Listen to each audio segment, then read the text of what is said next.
नमस्कार, मी समीक्षा भेंडे. एडीएन बातमीपत्रात आपलं स्वागत. आजच्या दिवसभरात घडलेल्या घटनांचा आढावा आपण घेणारच आहोत. त्यापूर्वी एक नजर टाकूयात आजच्या ठळक घडामोडींवर. छत्रपती संभाजीनगर इथं आल्यानं चालता चालता मनोज जरांगे यांची सहज भेट घेतल्याचं महायुतीचे नेते उदय सामंत यांचं प्रतिपादन. जरांगे यांनी सरकारविरोधात दंड थोपटली, त्यामुळे उदय सामंत यांच्या मनातील भीती असल्यानं भेट घेतल्याचा अंबादास दानवे यांचा आरोप. आता पाहूयात सविस्तर बातम्या. महायुतीचे नेते उदय सामंत हे मनोज जरांगे पाटील यांच्याशी भेट घेण्याकरिता आले असता त्यांनी शहरात पत्रकारांशी संवाद साधला. मात्र त्यांनी मनोज जरांगे पाटील यांच्याशी झालेल्या भेटीच्या बाबत माहिती देण्यास टाळाटाळ केल्याचं दिसून आलं. सतत असं म्हणता येणार नाही. मी आता निवडणुकीच्या पार्श्वभूमीवर भेटलो असं देखील म्हणता येणार नाही. मागच्या वेळी देखील मी आपल्याला सांगितलं होतं की मागच्या वेळी त्या रूटवर असताना मला कळलं होतं की त्या ठिकाणी आहेत आणि म्हणून मी भेटलो होतो. आज देखील सकाळी आमचे काही सहकारी आहेत, त्यांचे एबी फॉर्म घेऊन मी छत्रपती संभाजीनगरला आल्यानंतर मी फोन लावला होता, जे आहे ते आहे की बाबा मी आलेलो आहे. आणि राजकारणामध्ये कोणाला भेटणं हे चुकीचं आहे असं मला वाटत नाही. कारण ऑलरेडी मनोजजींना विखे पाटील साहेब देखील भेटले, त्याच्यानंतर राजेश टोपे देखील भेटले, अनेक नेते मंडळी भेटतात. त्यातलाच एक मी आहे आणि मी त्यांना भेटल्यानंतर मगाशी देखील मी त्यांच्या इथे सांगितले की राजकीय अशी काही फार विशेष चर्चा झाली नाही, परंतु राजकारणामध्ये आम्ही केलेलं जे सरकारचं काम आहे आणि त्यांनी त्यावेळी सरकारकडे मागण्या करून आंदोलन केलेलं होतं, त्याच्यामुळं आंदोलन केलेल्या व्यक्तीला सरकारनं काय काय त्यांच्या मागण्या मान्य केल्या आहेत किंवा काय काय मागण्या भविष्यामध्ये मान्य होऊ शकतात याच्यावर नक्की चर्चा होते. परंतु त्याचा अर्थ तिथे बसून राजकीय काही चर्चा झाली आणि राजकारणातले काही आम्ही निर्णय घेतले असं होत नाही. जाळपोळ झाली तर हा जनतेच्या मनातील संताप असतो. बहिणीवर टीका केली तर जनता पेटून उठली आहे. सत्तेतील लोक असं करत असेल तर जनतेने न्याय कुणाकडे मागायची, अशा शब्दात उभाटा गटाचे प्रवक्ते अंबादास दानवे यांनी महायुतीवर निशाणा साधलाय. जयश्रीताई थोरात या सन्मान्य महाविकास आघाडीचे नेते बाळासाहेब थोरात यांच्या कन्या आणि यांच्याविषयी जे शब्द भारतीय जनता पार्टीच्या सभेतून, ज्याच्यात भारतीय जनता पार्टीचे खासदार राहिलेले सुजय विखे, जे राज्याचे मंत्री राधाकृष्ण विखे पाटील यांचे चिरंजीव पण आहेत, यांच्या व्यासपीठावरून देशमुख नामक जे नेते आहेत यांनी ज्या पद्धतीनं भाषा वापरली, मला वाटतं ही संतापजनक आहे. समस्त माता भगिनीचा अवमान करणारी भाषा त्यांनी वापरली. वैचारिक विरोध असावा, प्रचार करावा, थोरातांच्या विरोधात प्रचार करावा, काँग्रेसच्या विरोधात करावा, शिवसेनेच्या विरोधात करावा, काय प्रॉब्लेम नाही. त्या विचाराला आम्ही विचाराने नक्की उत्तर देऊ. पण अशा पद्धतीनं एकीकडे लाडकी बहीण म्हणायचं, या महाराष्ट्रामध्ये लाडक्या बहिणींसाठी मोठे मोठे सोहळे करायचे आणि आपल्याच एका मुलीवर, आपल्याच एका बहिणीवर अशा पद्धतीनं टीका करायची. टीका म्हणजे याला टीका पण नाही म्हणता येत, याला अशा पद्धतीनं घाणेरडे शब्द वापरायचे. मला असं वाटतं अशी प्रवृत्ती ठेचून काढली पाहिजे. नुसती ठेचून, गुन्हाविना नाही, ठेचून काढली पाहिजे. अशा प्रकारची प्रतिक्रिया माझी आहे. काय चूक आहे? जर प्रतिक्रिया येत असेल अशा पद्धतीनं तर त्याला तुम्ही जनतेला थांबवू शकत नाही. बदलापूरमध्ये झालंच होतं ना रिॲक्शन. कारण हा जनतेच्या मनातला संताप असतो आणि हा संताप एका आपल्या मुलीवर, एका आपल्या बहिणीवर अशा पद्धतीनं टीका टिप्पणी केल्यावर जनता पेटून उठलेली आहे. मला असं वाटतं सत्ताधारी पक्षाचेच लोक अशा पद्धतीनं माता भगिनीवर टीका करत असतील, टिप्पणी करत असतील, जनतेनं किंवा या बहिणींनी न्याय कोणाकडे मागायचा? कोणत्या पोलीस स्टेशनमध्ये जायचं? कोणत्या मुख्यमंत्र्याकडे जायचं? कोणत्या पालकमंत्र्याकडे जायचं की त्याचेच मुलं त्याचेच नेते अशा पद्धतीने टीका करतात. मला वाटतं जनतेच्या प्रतिक्रिया या येणारच आणि त्या संगमनेरमध्ये नैसर्गिकरित्या आलेल्या असं मी समजतो. गंगापूर खुलताबाद विधानसभेला महायुतीकडून प्रशांत बंब यांचा शक्ती प्रदर्शन न करता उमेदवारी अर्ज दाखल करण्यात आला आहे. या लढाईत माझा विजय निश्चित असून माझ्या विरोधात कोण याचा विचार करत नसल्याचं प्रतिपादन त्यांनी केलंय. भरलेलं आहे. आमचं महायुतीचं 111 गंगापूर खुलताबाद मतदारसंघाचं तिकीट भारतीय जनता पार्टी कमळ या चिन्हाला गेलेलं आहे आणि म्हणून आज मी फॉर्म इथं भरलेला आहे. महाविकास आघाडीकडून जो तुमच्या विरोधात उमेदवार दिला जातो यार थोडंसं मागे व्हा ना मित्रांनो. शाहीरपणा दिसतोय, कोणाची उमेदवारी निश्चित होत नाही, कोणाचा पक्षप्रवेश निश्चित होत नाही, अशा सगळ्या अडचणी दिसत आहेत. काय वाटतं? जे कोणी माझ्या विरोधात येणार होते त्यांनी सुरुवातीला चाचपणी केली. त्यांना वाटलं होतं की बाबा म्हणजे माझा मतदारसंघ म्हणजे अगदीच त्यांना सोपा वाटला होता खरं म्हणजे. परंतु विकासाच्या बाबतीमध्ये ते ज्या ज्या ठिकाणी गेले प्रत्येक गावात सांगितलं की प्रशांत बंब याने कमळ भारतीय जनता पार्टीच्या मदतीने आणि त्याच्या सर्व मित्र सहकाऱ्यांच्या मार्फत 15 वर्षामध्ये प्रचंड विकास केलेला आहे आणि मला वाटतं म्हणून ते काही वेळ वगैरे लागत असावा. दुसरा, विजयाचा कसा विश्वास आहे? विजयाचा मला याच्यावर म्हणजे मला विजयाचा विश्वास याकरता आहे की मी संपूर्ण भारताच्या निवडणुका लहानपणापासून बघतोय. फक्त जे विकास करतात त्यांनाच प्राथमिकता जनता देत असते आणि मी जी काही ऐकतोय माझ्या समोर येत आहेत ते स्वतः 17 वर्षापासून आमदार आहेत. मी 15 वर्षापासून आमदार आहे. 17 वर्षापासून ते 5 पैसे माझ्या कंपॅरेटिव्हमध्ये माझ्या समोर 5 पैशाचंही त्यांनी काम केलेलं नाही. जर मला 100 पैसे धरले तर ते 5 पैसेही काम त्यांनी केलेलं नाही आणि या बलबुत्यावर मला पूर्ण विश्वास आहे की जनता विकासाच्याच बाबतीमध्ये विकासालाच दृष्टिक्षेपामध्ये ठेवून मतदान करत असतात. म्हणून मागच्या टर्मपेक्षा डबल निवडून येण्याचा मला पूर्ण आत्मविश्वास आहे. पडेगाव रस्त्यावरील अनाधिकृत मटण शॉप व खानावळीचं अतिक्रमण महानगरपालिकेच्या अतिक्रमण हटाव विभागाच्या वतीनं निष्कासित करण्यात आलंय. छावणी ते पडेगाव रस्त्यावरील अनाधिकृत मटण शॉप आणि खानावळ निष्कासित करण्यात आले आहेत. आयुक्त तथा प्रशासक जी श्रीकांत यांच्या आदेशानुसार महानगरपालिकेच्या अतिक्रमण विभागाच्या वतीनं पडेगाव ते मिटमिटा रोडवरील उघड्यावर विक्री करणारे अनाधिकृत 15 चिकन मटण दुकानांचं अतिक्रमण निष्कासित करण्यात आलं असून संबंधित दुकानाचं सामानही जप्त करण्यात आलं आहे. तसंच 3 खानावळीचं अतिक्रमण निष्कासित करण्यात आलंय. टेबल व इतर साहित्य जप्त करण्यात आलंय. सदर कारवाई माननीय आयुक्त तथा प्रशासक जी श्रीकांत यांच्या आदेशानुसार अतिरिक्त आयुक्त तथा अतिक्रमण विभाग प्रमुख संतोष वाहुळे यांच्या मार्गदर्शनाखाली नागरी मित्र पथक प्रमुख प्रमोद जाधव, अतिक्रमण निरीक्षक रवींद्र देसाई, खडसे, नागरी मित्र पथक अतिक्रमण विभागाचे कर्मचारी यांनी पार पाडले. अजूनही काही बातम्यांचा आढावा आपल्याला घ्यायचा आहे, मात्र वेळ झाली आहे छोट्याशा ब्रेकची. कुठेही जाऊ नका, पाहत रहा ADN.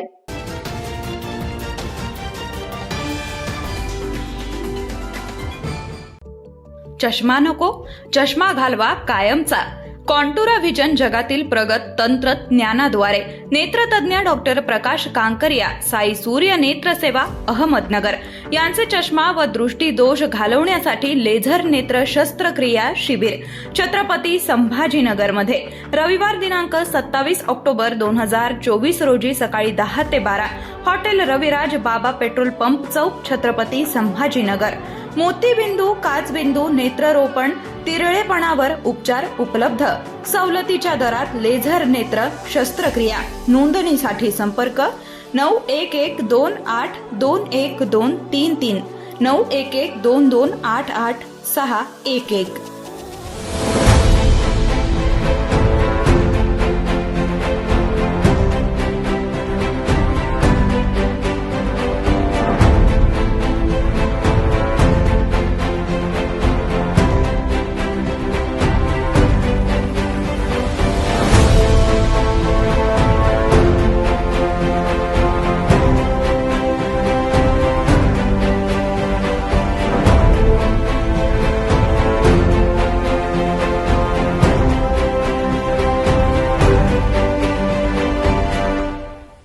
अनेकांच्या मनात स्वप्न असते की देशाची सेवा करायची, परंतु काही लोकच योग्य प्रशिक्षण घेऊन ते वास्तवात पूर्ण करतात. वास्तविक सैनिक बनणे सोपं काम नाही, कारण प्रशिक्षणाच्या मैदानापासून ते युद्धाच्या रणांगणापर्यंत प्रत्येक क्षण संघर्षमय असतो. फक्त जो इमानदार, समजूतदार असेल आणि ज्याची इच्छाशक्ती प्रबळ असेल असाच व्यक्ती या क्षेत्रात टिकू शकतो. प्रत्येक वर्षी अनेक परीक्षार्थ्यांना यश प्राप्त होते, ते फक्त आणि फक्त गरुड झेप अकॅडमी.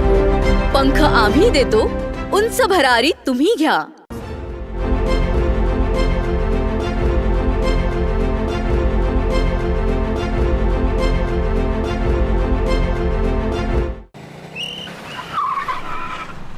मस्त मास्क पहना रे तूने. Thank you sir. वो जान बचाने के लिए पहनना पड़ता है ना सर. रेडीमेड है या टेलर मेड है? ऑनलाइन ऑर्डर किया है सर. एक और है क्या? है ना सर. देना. बहुत मस्त लगेगा आपको. ये ना सर. ये ना भाई, जान बचाने के लिए बाइक चलाते वक्त सिर्फ खोपड़े पे मास्क पहनेगा तो खोपड़े को कौन बचाएगा? समझ गया सर. हेलमेट ऑनलाइन ऑर्डर कर, वरना हमेशा के लिए ऑफलाइन हो सकता है. Okay sir. ये ले. चल हम ये भी ऑनलाइन भर दे. हेलमेट पहने, ट्रैफिक नियमों का पालन करे, जिंदगी के सफर को सुरक्षित रखे.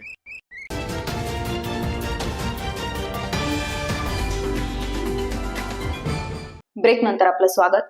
मध्य विधानसभा मतदारसंघात महायुतीचे उमेदवार प्रदीप जयस्वाल यांना युवा मतदारांमध्ये मोठा उत्साह आणि समर्थन मिळत असून युवक एकता समितीची स्थापना करण्यात आली आहे, तर जयस्वाल यांना युवकांचा मोठा पाठिंबा दिसून येतोय.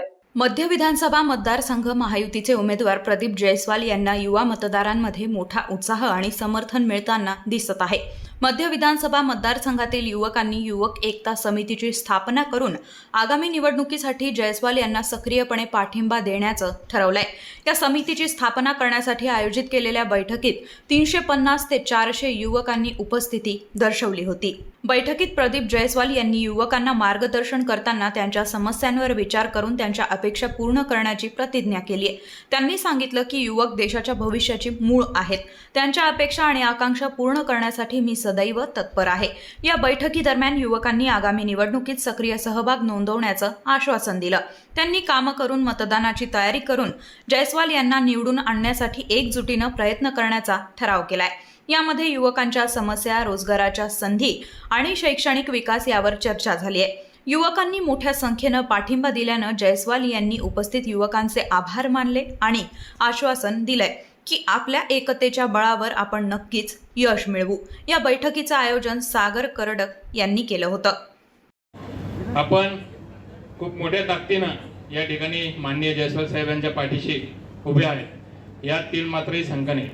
आपल्याला सर्वांना माहिती आहे 24/7 उपलब्ध राहणारा असा आपला हा नेता आहे.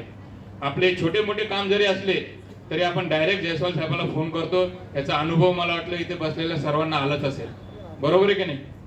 आपले जे काही कामं असतील, साधी आपली मोटरसायकल जरी धरली तर आपण डायरेक्ट जयस्वाल साहेबांना कॉल करतो, साहेब माझी गाडी धरली. आणि साहेबही असे, आपण आज बघतो साधा नगरसेवक झालेला माणूस त्यांच्याकडे 2-2 पीए असतात, परंतु साहेबाकडे ना पीए ना कोण, डायरेक्ट साहेब डायरेक्ट फोन उचलतात आणि फोन उचलला त्याचं कामच झालं. मग ते कोणाकडेही काम असो, साध्या कॉन्स्टेबल पासून तर कमिशनर पर्यंत जे काही काम आहे साहेब एका फोनवर एका कॉलवर त्यांचा प्रॉब्लेम सॉल्व्ह करतात.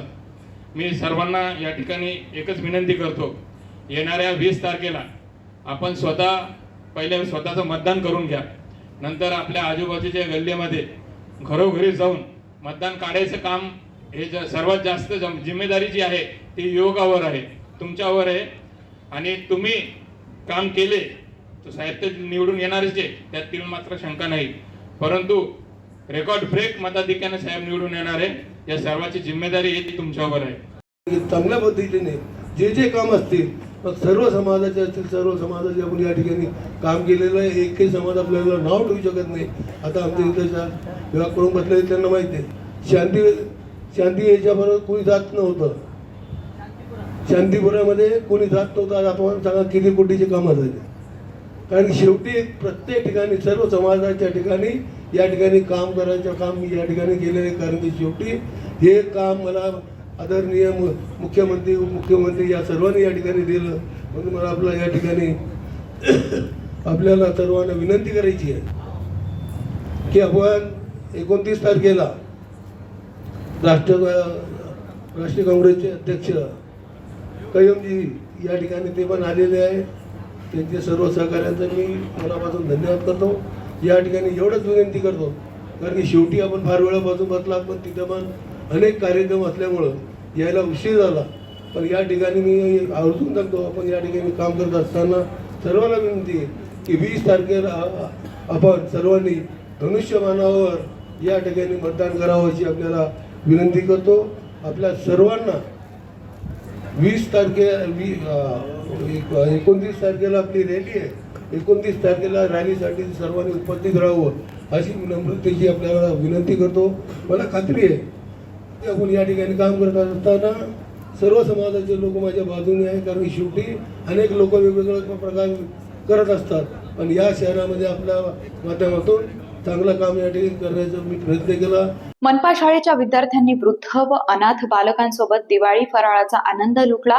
गारखेडा व उस्मानपुरात सीबीएसई शाळेच्या विद्यार्थ्यांनी वृद्धाश्रमात व बाल सदनात जाऊन वृद्धांची व बाल गोपाळांची दिवाळी गोड केल्याचं दिसून आलं. महानगरपालिकेच्या सर्व मराठी, उर्दू व सीबीएसई शाळेत सातत्यानं नवनवीन उपक्रम यशस्वीरित्या राबवण्यात येत आहेत. मनपा सीबीएसई पॅटर्न स्कूल गारखेडा व सीबीएसई पॅटर्न स्कूल उस्मानपुरा या शाळेत दिवाळी सेलिब्रेशन करण्यात आलं. या शाळा नियमित अनेक उपक्रम राबवत असतात. यावर्षी दिवाळी सेलिब्रेशन या उपक्रमाच्या अनुषंगानं या दोन्ही शाळेचे मुख्याध्यापक शशिकांत उबाळे यांच्या मार्गदर्शनाखाली विद्यार्थ्यांमध्ये समाजातील वृद्ध, अनाथ बालकं यांच्याबद्दल आपुलकी निर्माण व्हावी, सामाजिक बांधिलकी निर्माण व्हावी, आपल्याकडील वस्तू इतरांना देण्याची भावना निर्माण व्हावी या हेतूनं सर्व विद्यार्थ्यांना आपल्या घरून फराळ आणण्याचं सुचवलं होतं. या सर्व फराळाचं विद्यार्थ्यांनी स्वतः छोटे छोटे पॅकेट तयार केले. या ज्युनियर केजी ते 5वी पर्यंतच्या सर्व विद्यार्थ्यांनी सहभाग घेतला होता. नंतर हा फराळ सर्व विद्यार्थ्यांच्या माध्यमातून जवळील एका वृद्धाश्रमात देऊन त्यांची दिवाळी गोड करण्याचा एक छोटासा प्रयत्न या शाळेतील सर्व चिमुकल्यांनी केलाय. गारखेडा शाळेतील मुलांनी मदर टेरेसा वृद्धाश्रमात तर उस्मानपुरा शाळेतील मुलांनी बालसदनात फराळ, लाडू, चकली यांचं पॉकेट तयार करून ते सर्वांना वाटप केलं. यावेळी या सर्व चिमुकल्यांच्या चेहऱ्यावर अतिशय आनंद दिसत होता.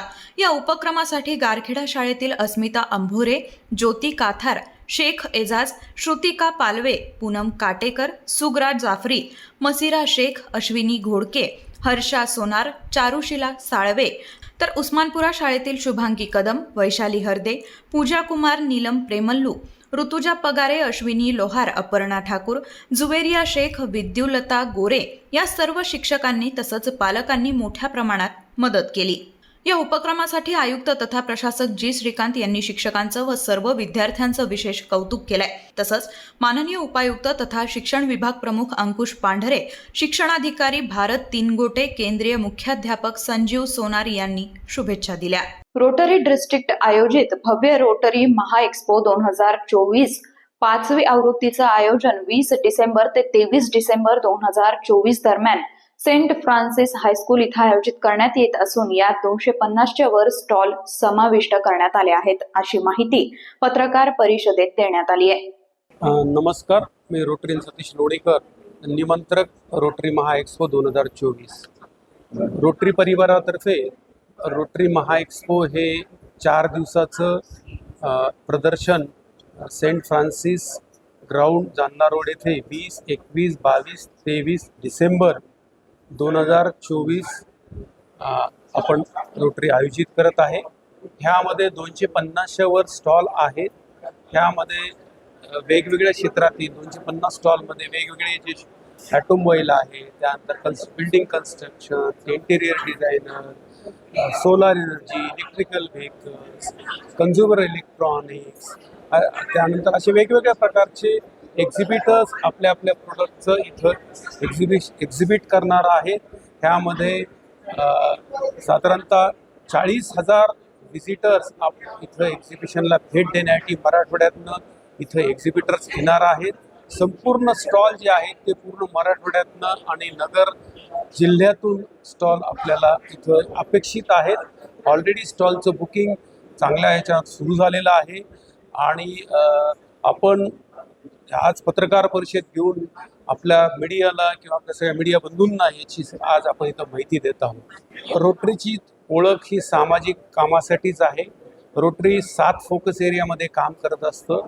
त्यामध्ये इकॉनॉमिक डेव्हलपमेंट हा पण रोटरीचा एक फोकस एरिया आहे. त्या अंतर्गत हा रोटरीचा प्रोजेक्ट आहे आणि जे काही ह्याच्यातून उत्पन्न इन्कम जे काही होणार आहे ते सुद्धा सामाजिक कामासाठी त्याचं युटिलायझेशन आहे, त्याचा उपयोग जो आहे सामाजिक कामासाठी केले जाणार आहे. जशा फ्युनरल स्टेजेस आम्ही काही जिथं नाही आहेत, फ्युनरल शेड्स खेडेगावामध्ये नाहीत आणि तिथं आम्ही शेड्स बांधण्यासाठी मदत करणार आहोत. मुलींमध्ये ॲनिमियाचं प्रमाण वाढतं आहे, ॲनिमियाचे कॅम्प्स आम्ही वेगवेगळ्या ठिकाणी ह्या आलेल्या ज्या काही अर्थजनामधून आहे त्यातून आम्ही एक आयोजित करणार आहोत.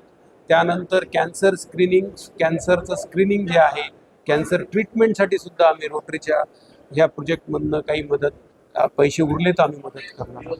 आपलं नाव सर? मी रोटरीयन सतीश लोणीकर, निमंत्रक, रोटरी महाएक्स्पो 2024. मागील वर्षी खरीप हंगामात कमी दर मिळाल्यानं झालेल्या नुकसानीची भरपाई म्हणून राज्यातील सोयाबीन आणि कापूस उत्पादक शेतकऱ्यांना प्रति हेक्टरी 5,000ची नुकसान भरपाई सरकारनं दिली आहे.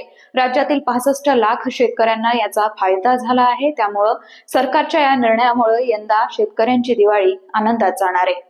मागील वर्षी खरीप हंगामात कमी दर मिळाल्यानं झालेल्या नुकसानीची भरपाई म्हणून राज्यातील सोयाबीन आणि कापूस उत्पादक शेतकऱ्यांना प्रति हेक्टरी 5,000ची नुकसान भरपाई सरकारनं दिली आहे. राज्यातील 65 लाख शेतकऱ्यांना याचा फायदा झालाय. 4,200 कोटींचं अनुदान थेट शेतकऱ्यांच्या खात्यात वितरित करण्यात आलंय. एवढंच नाही तर केंद्र सरकारनं सोयाबीनच्या MSPत 292 रुपयांची वाढ करीत प्रति क्विंटल 4,892 रुपये देण्याचा निर्णय घेतलाय. सोबतच केंद्र सरकारनं महाराष्ट्रात 90 दिवसांसाठी हमी भावानं सोयाबीन खरेदी करण्याचा निर्णय घेतलाय आणि त्यानुसार 478 सोयाबीन खरेदी केंद्र सुरू केली आहेत. कापसाच्या MSPत 501 रुपयांची वाढ केली आहे. म्हणजे कापसाला आता प्रति क्विंटल 7,521 भाव निश्चित केलाय. सरकारच्या निर्णयानं यंदा शेतकऱ्यांची दिवाळी आनंदात जाणार आहे. सोयाबीन कापूस उत्पादक शेतकऱ्यांना दिलासा, प्रति हेक्टरी 5,000 नुकसान भरपाई, 65 लाख शेतकऱ्यांना फायदा. सोयाबीनला प्रति क्विंटल 4,892 रुपये MSP, 90 दिवसांसाठी हमीभावानं सोयाबीन खरेदी, कापसाला प्रति क्विंटल 7,521 रुपये भाव. शेतकरी हिताचे निर्णय घेणारं महाराष्ट्र सरकार. शेवटी परत एकदा एक नजर टाकूयात आजच्या ठळक घडामोडींवर. छत्रपती संभाजीनगर इथं आल्यानं चालता चालता मनोज जरांगे यांची सहज भेट घेतल्याचं महायुतीचे नेते उदय सामंत यांचं प्रतिपादन. जरांगे यांनी सरकारविरोधात दंड थोपटली, त्यामुळे उदय सामंत यांच्या मनातील भीती असल्यानं भेट घेतल्याचा अंबादास दानवे यांचा आरोप. याचबरोबर हे बातमीपत्र इथेच संपलं. पुन्हा भेटूयात पुढील बातमीपत्रात. तोपर्यंत पाहत रहा आपल्या हक्काचं बातमीपत्र ADN.